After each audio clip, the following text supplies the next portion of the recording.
नमस्कार। जया तंत्र मंत्र केंद्र में मैं आप सबका हार्दिक स्वागत एवं अभिनंदन करता हूँ।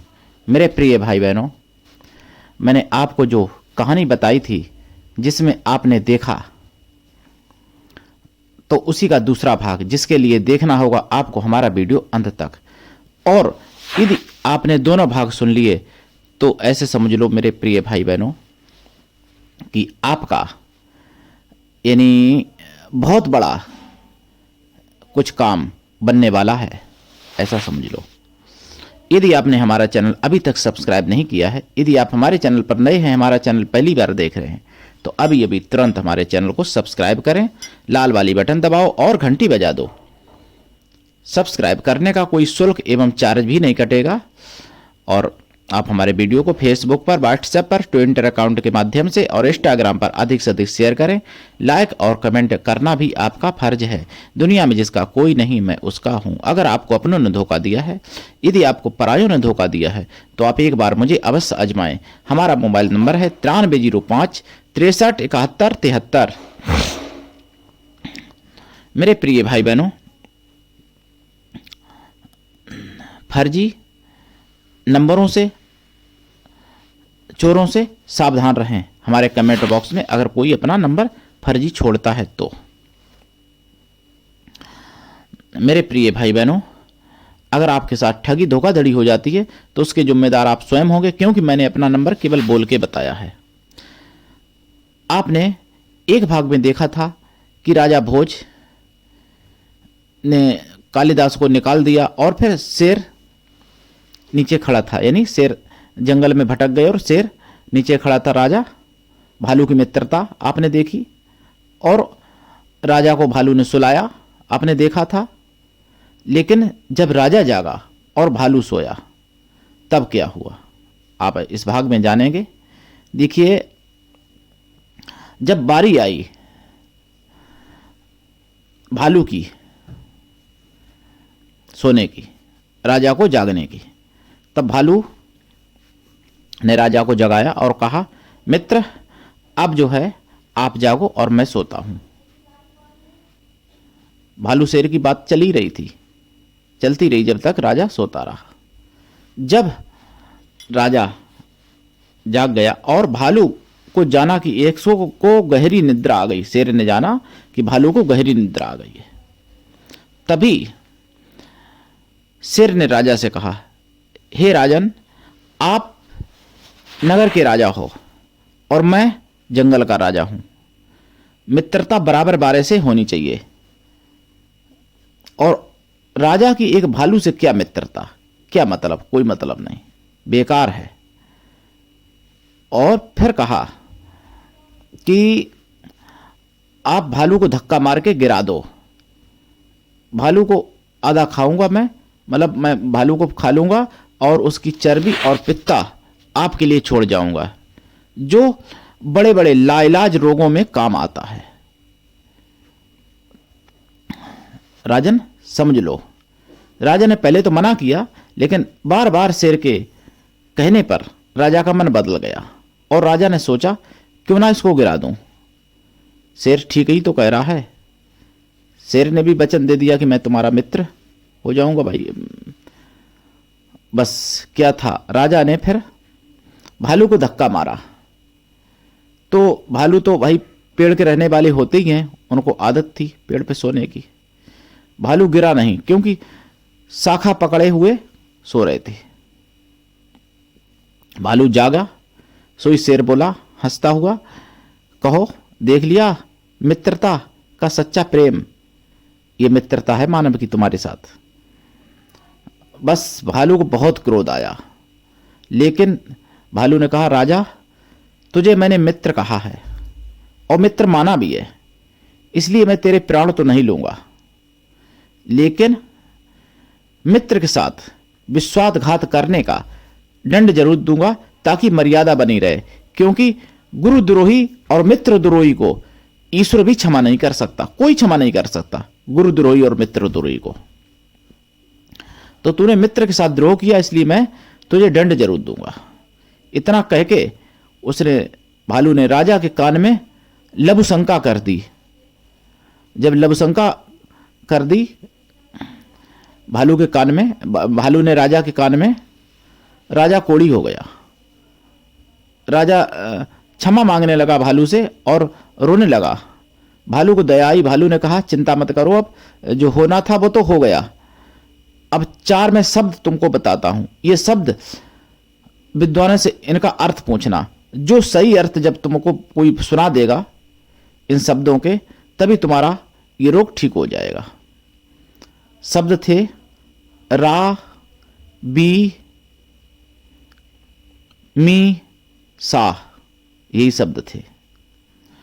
तो राजा चला आया। राजा अपने नगर में आए। राजा की दिनों दिन दशा बिगड़ने लगी। राजा ने अपने नगर में सभी से, विद्वानों से ये शब्द पूछे, कोई अर्थ ना बता सका।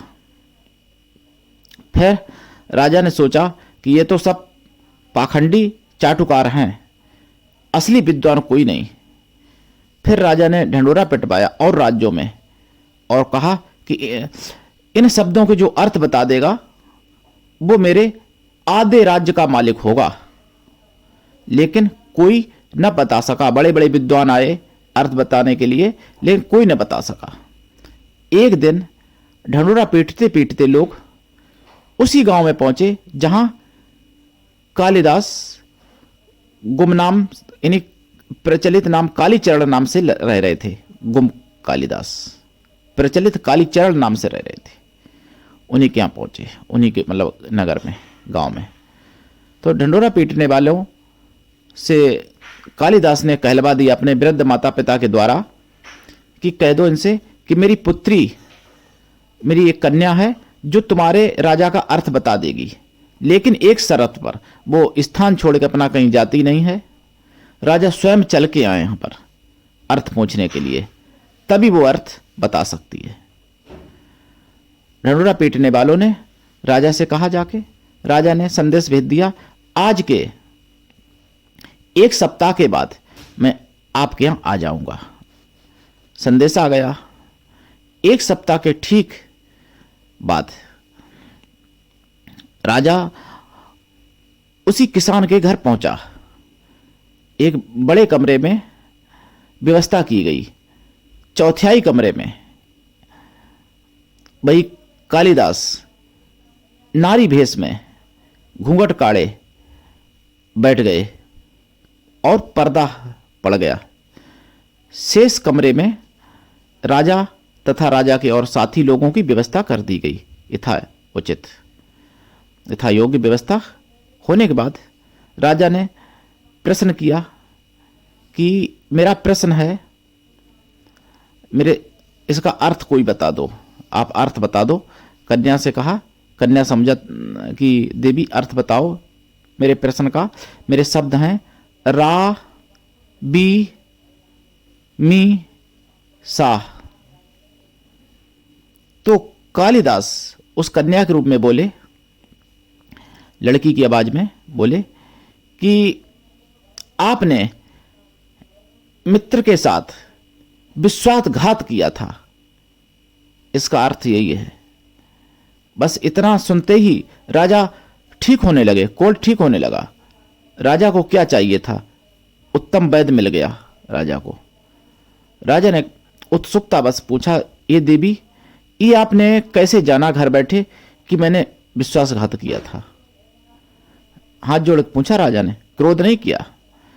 तो फिर आवाज आई, लड़की की आवाज, कि जैसे कालिदास ने आपकी रानी के बाएं स्तन पर तिल जान लिया था, वैसे ही घर बैठे मुझे सब कुछ पता चल जाता है। राजा समझ गए कि ये कोई लड़की नहीं, ये कालिदास ही है जो इनको सरस्वती माता बता दिया, मतलब सरस्वती माता इनको बता देती हैं। राजा ने विनती की कि देवी, मुझे आप अपने दर्शन दो, मेरे सामने आ जाओ। कन्या नहीं मानी। जब नहीं मानी तो अंत में राजा ने कहा कि मेरा कालिदास मित्र है, मैं कालिदास से क्षमा मांगना चाहता हूं। सो कालिदास पर्दे के पीछे से तुरंत बाहर आ गए कालिदास के रूप में। राजा से गले मिले और राजा उनको ले आया। राजा का आधा राज्य नहीं लिया कालिदास ने। राज्य की आवश्यकता मुझे नहीं है, मुझे तो मित्र मिल गया, राज्य क्या करूंगा लेके, आधा राज्य नहीं लिया। राजा ने फिर और अपराधियों को दंडित किया और कालिदास और राजा भोज धारा नगरी में प्रेम से रहने लगे। कालिदास का भी परिवार था, राजा का भी परिवार था ही। तो मेरे प्रिय भाई बहनों, ये विश्वासघात, मित्रद्रोह सबसे बड़ा होता है। मित्रद्रोह करना नहीं चाहिए और गुरुद्रोह नहीं करना चाहिए। आजकल तो मैं क्या कहूं। तो मेरे प्रिय भाई बहनों, ये कहानी मैं इसलिए लाया था कि ये घटना भी सत्य, ऐसा नहीं कि कोई उपन्यास की हो, यानी झूठी हो, सत्य घटना है। तो मैं जो भी ज्ञान देता हूं कहीं ना कहीं से प्रमाणिकता होती है, जिसमें चाहे वेद हो, पुराण हो, शास्त्र हो, उपनिषद हो, या कोई तंत्र शास्त्र, मंत्र शास्त्र, कुछ भी हो, प्राचीन, आज के लिखे हुए फुटपाथ वाले नहीं, प्राचीन जो मुगलिया शासन में नष्ट हो गए। तो मेरे प्रिय भाई बहनों, मैं राष्ट्रीय अध्यक्ष कृष्णा दल आपसे निवेदन करता हूं, आप किसी भी देश विदेश में, विश्व के किसी भी कोने में रहने वाले, किसी भी जाति धर्म से मिलान करने वाले आप हों, कोई दिक्कत नहीं, मेरे द्वारा दी हुई जानकारी से आप लाभ उठा सकते हैं। हमसे जुड़िए, हमारे संगठन में सदस्य बने। अगर आप में योग्यता हुई तो मैं आपको पदाधिकारी भी बनाऊंगा अपने संगठन में। आज के लिए इतना ही, धन्यवाद। जय श्री राम।